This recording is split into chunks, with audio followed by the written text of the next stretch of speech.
Les amis, salut à tous. Super content de vous retrouver pour ce choc. Cette affiche que tout le monde attendait depuis des semaines. Le retour de Kylian Mbappé face au Paris Saint-Germain. PSG Real Madrid, demi-finale de la Coupe du Monde des clubs. Rien que ça. Alors bien sûr, soyons clairs dès le départ. Sur le papier, le PSG est largement favori. Et si des supporters parisiens tombent sur cette vidéo, vous inquiétez pas. Aucun manque de respect ici. Votre équipe est incroyable et on va le reconnaître. Mais de notre côté, on va essayer de garder la foi. Parce que oui, on a besoin d'y croire. Et surtout, on va tenter de trouver les raisons qui nous permettent de penser que ce Real Madrid peut créer l'exploit. Et j'utilise bien le mot exploit, parce que ce PSG est tout simplement monstrueux depuis 2 saisons. Comme d'habitude dans ce format rapide d'avant-match, le vrai avant-match arrive demain et le débrief mercredi. Aujourd'hui, je vous propose les 5 raisons d'y croire. Est-ce que ce PSG est prenable? Ou est-ce qu'on est face à un rouleau compresseur injouable? Alors on commence. Ce PSG, c'est la meilleure équipe du monde à l'heure actuelle. Ils ont quasiment réalisé le Grand Chelem, 4 trophées déjà remportés cette saison. Et s'ils venaient à gagner cette Coupe du Monde des clubs, ce serait peut-être l'une des plus grandes saisons de l'histoire pour un club. Championnat quasi invaincu, Ligue des champions dominée, effectif jeune, talentueux et en pleine confiance. Et d'ailleurs, les bookmakers, les fameux supercomputés, ne s'y trompent pas, le PSG est le grand favori du tournoi, devant Chelsea, qui a pourtant un tableau plus ouvert. Le Real, lui, n'est que la 3e équipe sur les prévisions. On n'a jamais été favori, ni au début, ni maintenant. Et pourtant, c'est le Real Madrid, le club des exploits impossibles, le club des remontadas, le club le plus titré de toute l'histoire. Et ça compte dans les grands rendez-vous. Côté parisien, oui, ils sont blindés de stars. Dembélé, qui marche sur l'eau, peut-être futur ballon d'or. Vitinha, que beaucoup considèrent comme le meilleur milieu du monde aujourd'hui. Et puis les pistons, Hakimi et Nuno Mendes, ce sont des machines sur les côtés. Mais, dans tout ça, il y a un point faible. Et c'est là que notre première raison d'y croire entre en jeu. Le carton rouge de Pacho, leur meilleur défenseur, suspendu après un tacle très dangereux sur Goretzka. Et c'est un coup dur énorme pour eux. Alors oui, on n'aura pas Tchouaméni nous non plus. Et c'est vrai que c'est une grosse perte, mais eux vont devoir faire sans leur patron défensif. Et ce n'est pas anodin. Pacho sera remplacé par Beraldo, un bon joueur, mais pas du tout au même niveau. Et dans un match de ce calibre, ça peut faire une grosse différence. Parce que défensivement, malgré tout le talent qu'ils ont, le PSG est prenable. Hakimi et Nuno Mendes montent beaucoup, mais laissent énormément d'espace dans leur dos. Et nous, avec des flèches comme Vinicius, Mbappé ou même Rodrigo qui peut entrer en fin de match, on peut leur faire très mal dans ces zones-là. Deuxième facteur, Donnarumma. Alors oui, il fait une super saison, c'est un fait. Mais ces derniers jours, il est perturbé, très perturbé. La presse italienne ne lâche pas l'affaire après son geste qui a brisé le péroné ou la cheville, on ne sait plus, de Musiala. Il a été très affecté, proche des larmes, et ça peut jouer mentalement à l'approche d'un match aussi tendu. Donc je me permets d'avoir un doute sur sa sérénité. Et puis, ce qu'il faut bien voir aussi, c'est que le PSG, malgré la victoire contre le Bayern, 2-0, n'a pas été ultra dominant. Ils n'ont pas eu la possession, ce qui est assez rare pour une équipe dirigée par Luis Enrique. Donc non, ce PSG n'est pas injouable. Il est très fort, mais pas intouchable. Alors oui, victoire 2-0 du PSG face au Bayern, c'est un fait. Mais quand on regarde les stats de plus près, on se rend compte que ce Bayern a été loin d'être ridicule. En nombre de kilomètres parcourus, ils ont même été plus présents. Et surtout, en nombre de frappes cadrées, c'est le Bayern qui a dominé. 2 buts refusés, Musiala qui sort prématurément. Bref, beaucoup de faits de jeu ont tourné en faveur du PSG. Mais dans le contenu, dans l'attitude, ce Bayern n'a pas respecté le PSG. Ils ont mis de l'intensité, ils ont assiégé leur camp, ils ont montré qu'il y avait de la place pour les bousculer. Ce n'était pas un PSG tout-puissant qui avait la main mise sur la rencontre. C'était un vrai quart de finale, très équilibré, et Paris s'en sort avec une victoire qui peut paraître nette, mais qui, dans les faits, a été acquise dans un contexte très serré. Et surtout, ce qu'on ne doit pas oublier, le PSG a déjà perdu dans ces compétitions. Certes, c'était en phase de poule, dans un match moins important, avec une rotation logique de Luis Enrique, mais ils se sont inclinés. Ce qui prouve une chose, le PSG n'est pas invincible, et encore moins dans cette Coupe du Monde des clubs. C'est un détail que les joueurs du Real Madrid doivent avoir en tête. Deuxième raison d'y croire, le renouveau du Real Madrid. On le sait, l'arrivée d'un nouvel entraîneur peut créer un électrochoc.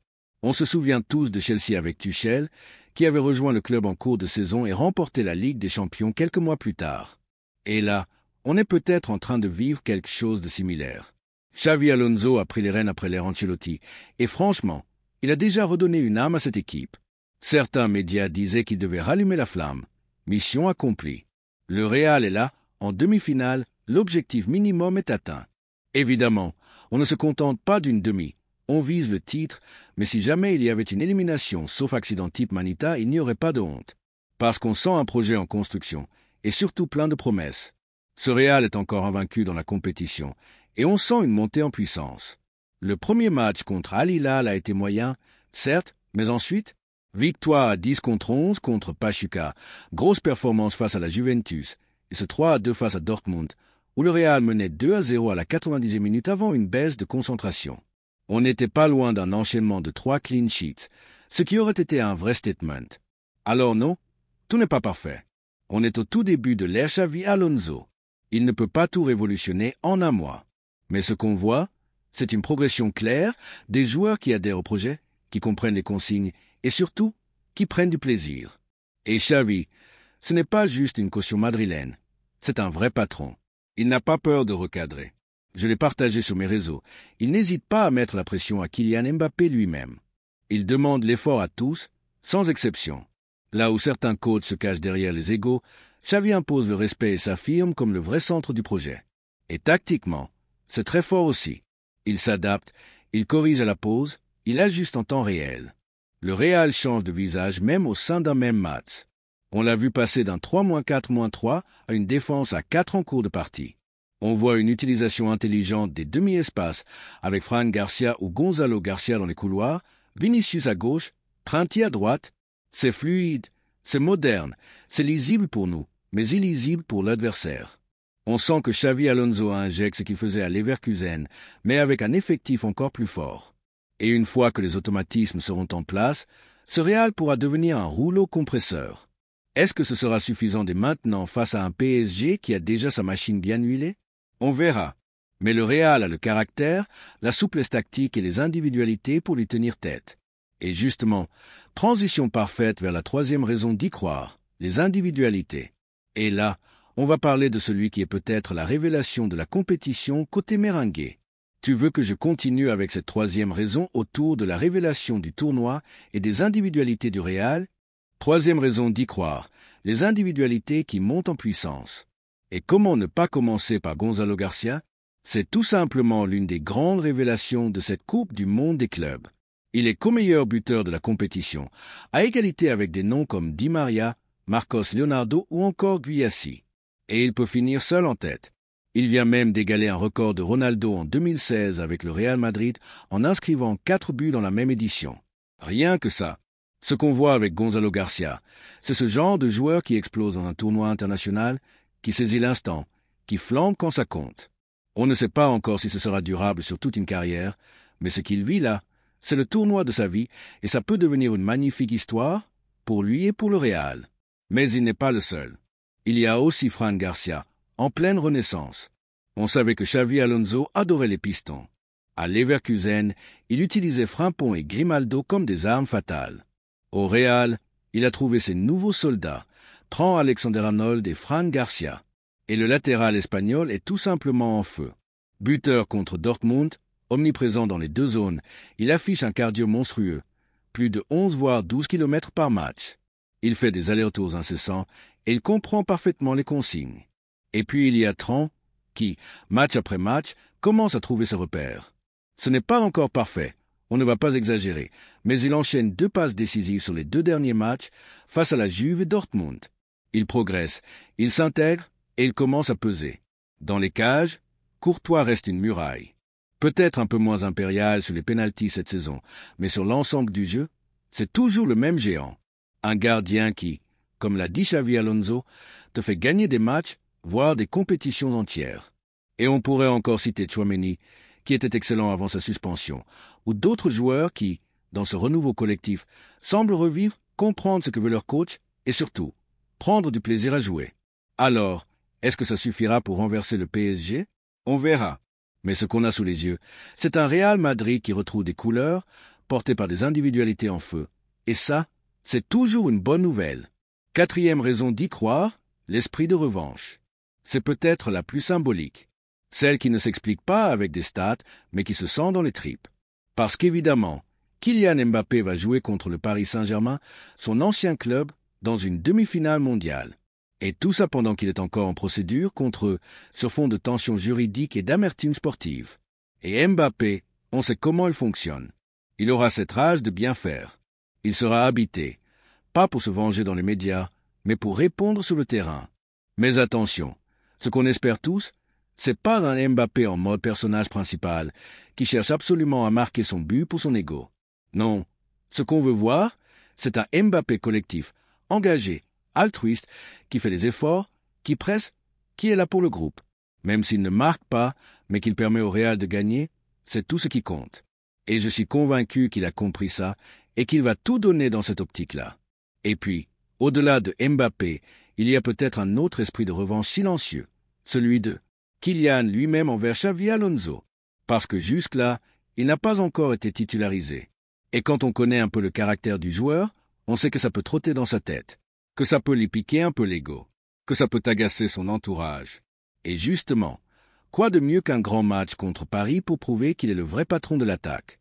Même si Gonzalo Garcia brille, même si d'autres marquent, Mbappé va vouloir rappeler au monde que le leader, c'est lui. Et donc, oui, Mbappé sera ultra motivé pour faire briller le Real Madrid et tenter de lui offrir ce trophée. C'est une évidence.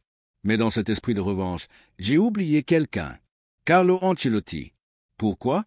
Parce que cette Coupe du Monde des clubs, même si elle est sur la saison 2024 à 2025, elle arrive juste après une saison très frustrante pour le Real. Et ce trophée-là, il peut symboliquement effacer les déceptions passées. Officiellement, Ancelotti n'est plus là, mais pour certains joueurs et pour le club, il reste une figure marquante. Gagner aujourd'hui, c'est aussi, quelque part, clore un cycle et démarrer un nouveau chapitre avec Xavi Alonso sur un titre fort. Cinquième et dernière raison d'y croire, on est le Real Madrid. Voilà, tout simplement. S'il y a bien un club au monde capable de réaliser l'exploit, même quand tout semble perdu, c'est le Real Madrid. L'histoire l'a montré à maintes reprises. On ne parle pas du même PSG, ni du même Real qu'en 2022, évidemment. Mais ce fameux match retour au Bernabéu, que tout le monde pensait perdu, et que le Real a renversé dans les dernières minutes, c'est l'ADN même de ce club. Ce qu'on appelle l'héritage. Ce sentiment qu'à n'importe quel moment, peu importe le score, ce club peut renverser une montagne. Et cet héritage, il existe toujours. Il est dans les têtes, dans les veines, dans chaque maillot blanc. Ce n'est pas un mythe, c'est un fait.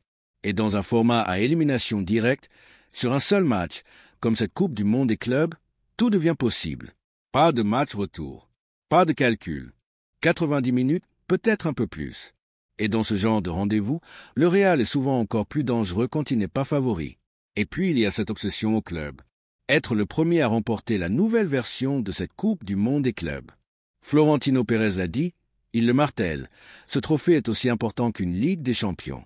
Parce que le Real, c'est le premier club à avoir gagné la LDC, c'est le recordman de l'ancienne Coupe du Monde des clubs. Alors maintenant, ils veulent le tripler, la nouvelle version aussi. Et attention, la motivation est énorme. Une prime d'1 million d'euros par joueur a même été promise en cas de sacre. Alors bien sûr, j'espère que ce n'est pas l'argent qui motive nos joueurs, le prestige, le symbole, l'histoire doivent être la priorité, mais ça montre à quel point le club prend ce tournoi au sérieux. Ce trophée, c'est 150 millions d'euros à la clé, oui, mais au-delà de l'argent, c'est l'image de puissance, de domination mondiale que tu envoies au reste du football. Tu ne gagnes pas juste une coupe, tu deviens champion du monde des clubs. Alors, voilà, on a 5 raisons très claires d'y croire.